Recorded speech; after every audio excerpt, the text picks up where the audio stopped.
Howdy folks, welcome back to Spectrum News 1. Thanks for taking time out of your Saturday for a check of the forecast. You know, we're just 2 days away.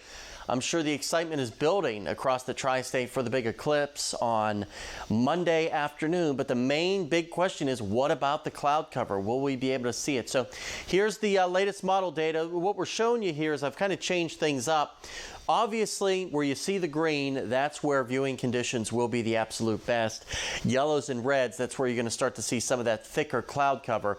Right now, things are looking pretty good for us in the tri-state, especially if you're heading further to the north into that path of totality. But it really does depend on what our storm system does.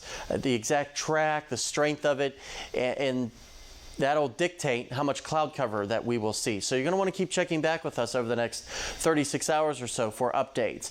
Now, as we look at the current pollen levels, as we're now into spring officially, tree pollen is relatively high. Those trees are waking up, spreading all that pollen. So if you're a seasonal allergy sufferer, I'm sure you're doing some sniffling and sneezing. But grass pollen, ragweed, mold spores, all remaining on the low side, which is certainly good news.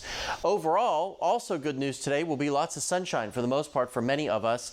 Could see some clouds working in at times today, but really no big deal as we are watching our next weather maker. This is what we'll get in here for the second half of Sunday. Notice by tonight and into tomorrow morning, those clouds increasing, and then all of that rain shower and storm chances back to the west as we kick off our Sunday. So nothing to worry about today.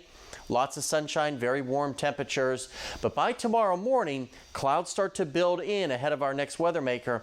And then we start to watch for those chances for showers and thunderstorms to get in here Sunday afternoon and Sunday evening. There is the chance that a couple of those storms could be on the strong to severe side.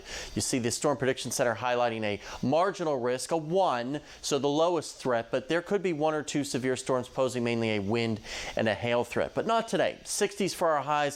Lots of sunshine across the entire board.